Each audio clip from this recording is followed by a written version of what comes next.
السلام على الحسين وعلى علي بن الحسين وعلى أولاد الحسين وعلى أصحاب الحسين۔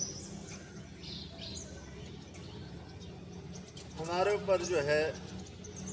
بہت سارے اعتراضات ہیں، جن میں سے ایک اعتراض شام غریبان کے حوالے سے ہیں کہ شام غریبان میں اندھیرا کیوں کرتے ہیں؟ تو ان کا جواب یہی ہے کہ ہمارے لیے جو عظیم سب سے سنگ دل ہی کیوں نہ ہو، جس میں کبھی محرم کے عشرے میں رویا بھی نہ ہو لیکن اس دن روتے ہوئے نظر آئیں گے، ہماری وہ جو مجلس ہوتی ہے شام غریبان کی، شاید ہی پورے عشرے میں اس طرح جو ہے شب عاشور میں بھی ایسی مجلس نہیں ہوتی ہے۔ کیونکہ شام غریبان اس کا معنی یہ ہے، شام جیسے کہ ہم اردو میں بھی استعمال کرتے ہیں، غریبان یعنی مسافروں کا شام۔ لہٰذا شام غریبان میں ہم اندھیرا کیوں کرتے ہیں، جو آپ کا اعتراض ہے، سوال ہے، تو اندھیرا ہم اس وجہ سے کرتے ہیں کیونکہ شام غریبان میں کربلا میں خیمہ آل اطہار میں جو ہے آگ لگنے کے بعد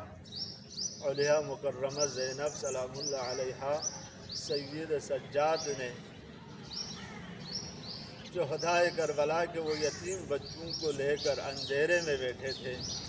کیونکہ ہم جب اندھیرا وہ چراغیں جب بجھاتے ہیں، جب اندھیرا چھا جاتی ہیں تو ہمیں جو ہے کربلا کو وہ شام غریبان کا منظر یاد آ جاتے ہیں کہ اس وقت علیہ مکرمہ زینب بھی اپنے بھائی کے یتیموں کے ساتھ اندھیرے میں ہیں۔ لہٰذا ہم جو اندھیرا اگر کرتے ہیں تو ہمارا اندھیرا کرنے کا مقصد یہ ہے، اور یہ عزاداری جو شام غریبان میں ہے کہ شاید یہ شب عاشور میں بھی نہیں ہوتی، کیونکہ دن بھر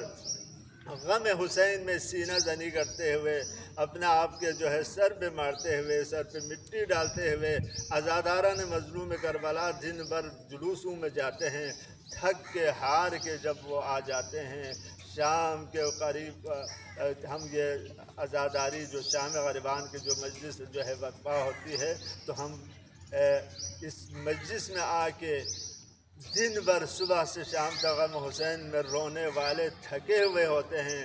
آنسوئیں خشک ہوتے ہیں، لیکن جب شام غریبان کے جب چراغ بجھاتے ہیں تو ہمارے آنسو پھر روان ہو جاتی ہے، ہمارا غم پھر تازہ ہو جاتی ہے، اور ہمارے لیے کربلا کا وہ منظر پھر سامنے آ جاتا ہے۔ شام غریبان کربلا ہمیں سامنے آ جاتے ہیں، علیہ مکرمہ زینب اور حسین کے وہ یتیم چھوٹے چھوٹے بچے ہمارے سامنے آ جاتے ہیں۔ لہٰذا ہمارا مقصد یہ ہے کہ ہم اندھیرا کر کے اس مجلس کی جو غم ہے اور اس کا دوبالہ ہو جائے۔ اللہ لعنت اللہ علی الحمد۔